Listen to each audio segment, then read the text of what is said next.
Hello there guys, it's Ryan here, and I'm here for the third episode of this vlog, and I can 3 already. Wow. Right, this is going to be the Belgian Grand Prix review from 2 weeks ago, and the Italian Grand Prix preview for this weekend. Now, this is a bit late. I usually do the previews on Wednesdays, but I've just got back from travelling recently. Now, Belgium, boring. Another race where someone takes the lead on lap 1 and goes on to win the race. Great, fantastic. Sebastian Vettel, surely he is going to be world champion this year. If you think someone else is going to win the world title, then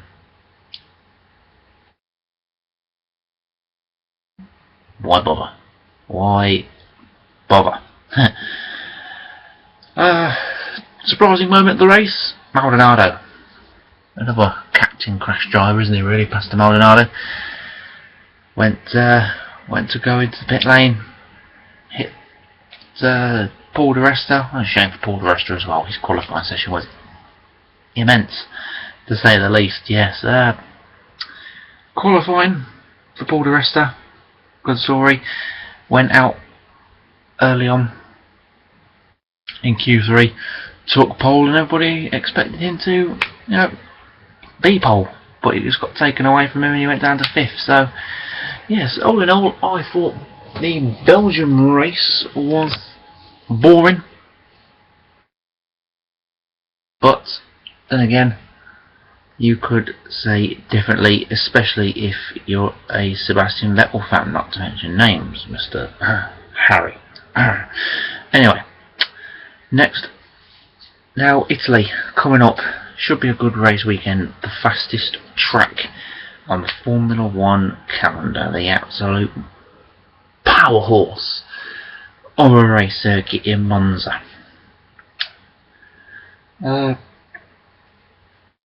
Changed a lot over the years. Monza changed a lot. We've had a few chicanes, an oval, great track. First opened, by the way, in 1922. Did Monza on the 3rd of September. Its architect was Alfredo Rosselli, and really it is another classic track. You've got classic corners, the first chicane, the Variante Rettifilo, which is then followed by the Curva Grande, one of the very fast corners. That's followed by the Variante del Roggia. Then you've got the 2 Lesmo corners, which is 2 quick right-handers. Then you go down a long straight before you come into another fast left-right section called the Variante Ascari, and then possibly one of the famous corners, another famous corner in the World Championship. It's the Parabolica. Got it. Parabolica. Yes. Parabolica. And really, I do enjoy another track I enjoy is Monza.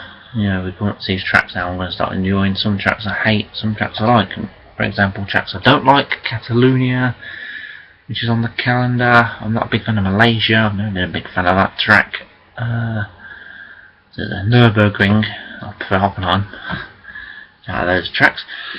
But yes, Italy has had some great races in the past, had some massive shunts in the past as well. One notable massive accident is 2000, when 4 cars, I believe it was, went off at the second chicane, the Roggia chicane, when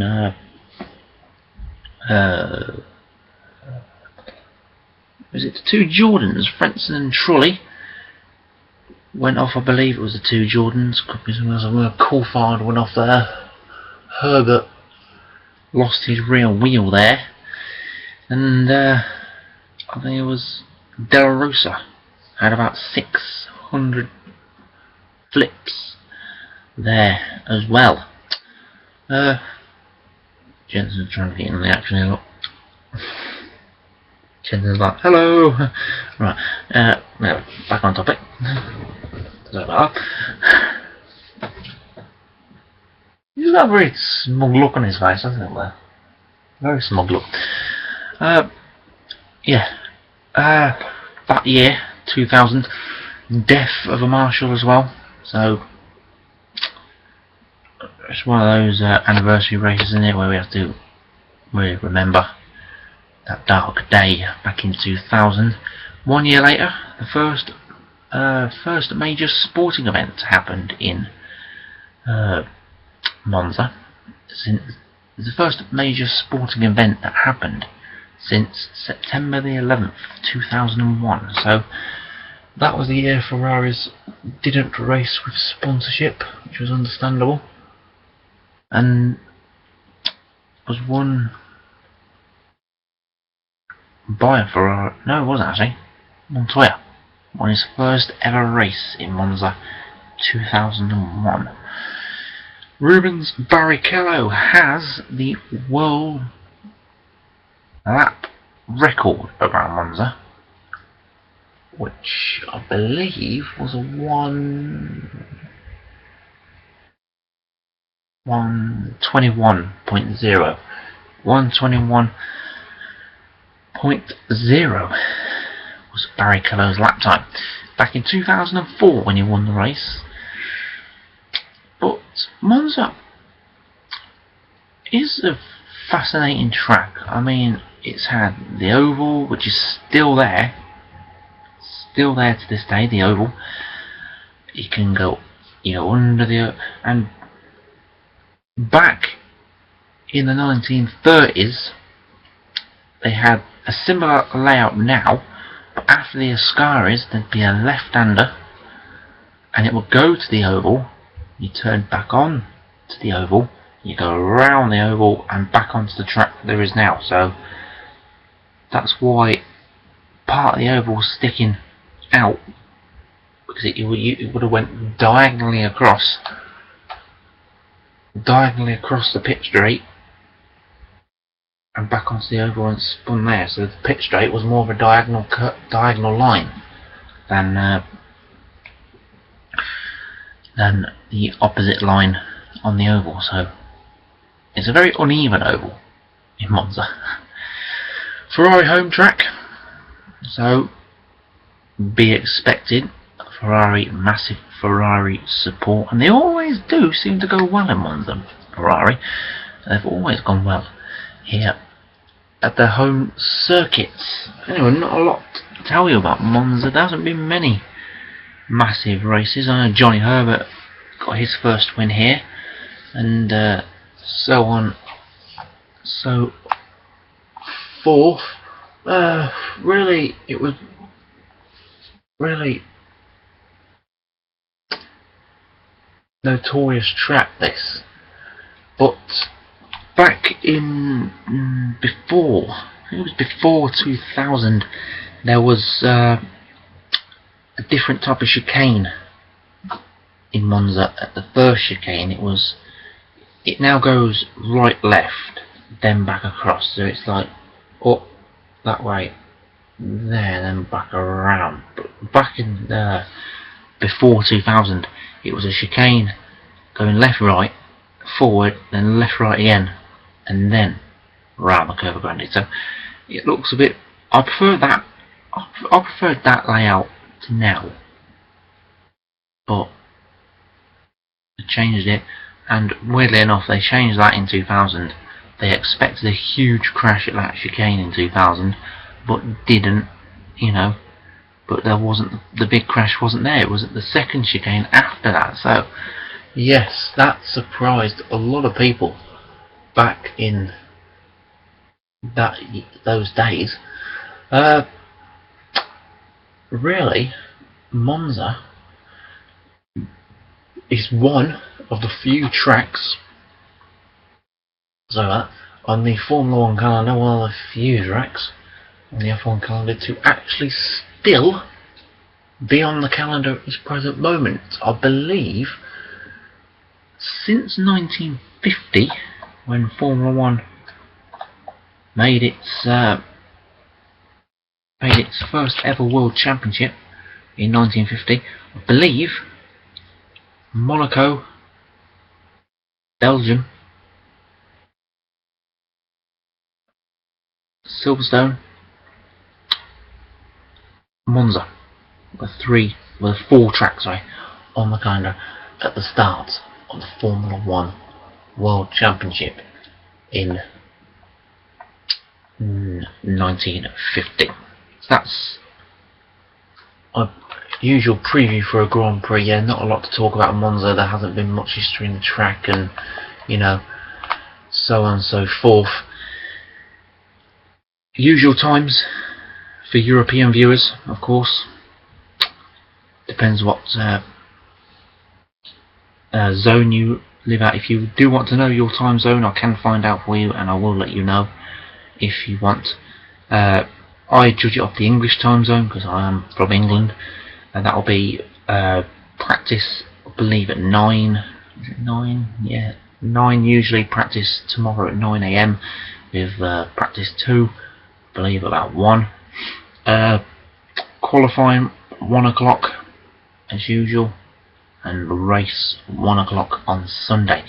So yes, Monza this weekend. If you've got Sky Sports, don't miss it. If you've got BBC, I believe this weekend will be a BBC highlights weekend, I believe. I'm not too sure about that one though. Now, another thing to talk to you about.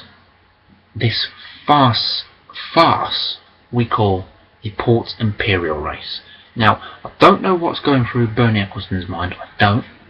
Now, I don't think USA should have 2 races. And I specifically recall back in 2007 they made a rule about certain countries not having more than 1 race.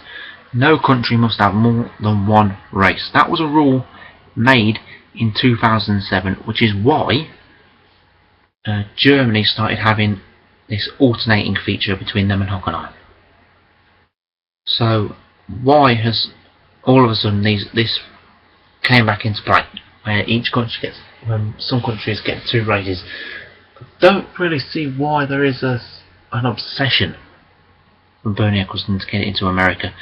I understand we have to win over the American market, but why don't you just put it in a track that's, that's gonna get those? So if you wanted it in Port Imperial in the first place, why don't you put it there instead of taking it to Austin, Texas? And Austin is a very good track. Austin is a very good track. I do enjoy racing around Austin, especially on the games consoles and stuff like that. But why have this? Oh, we'll do a race, we'll sign a contract, but at the end of the day, we don't have any money. You can't pay for it. What is the point in getting a race if you can't pay for the race?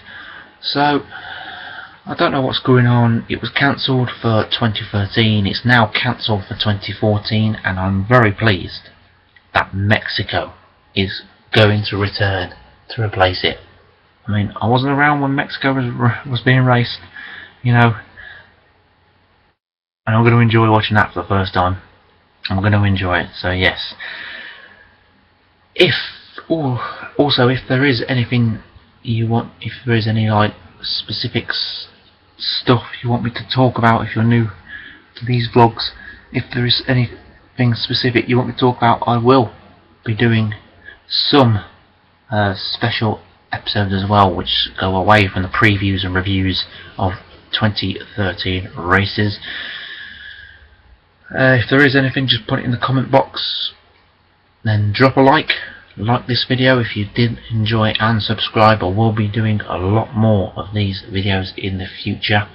There will be an episode coming up based on the games, on the computer games for Formula 1, the computer game history of Formula 1. That will be coming up very, very soon. So yes, if you enjoyed this video, drop a like and subscribe, and I will see you for the next episode. Thank you very much. Adios.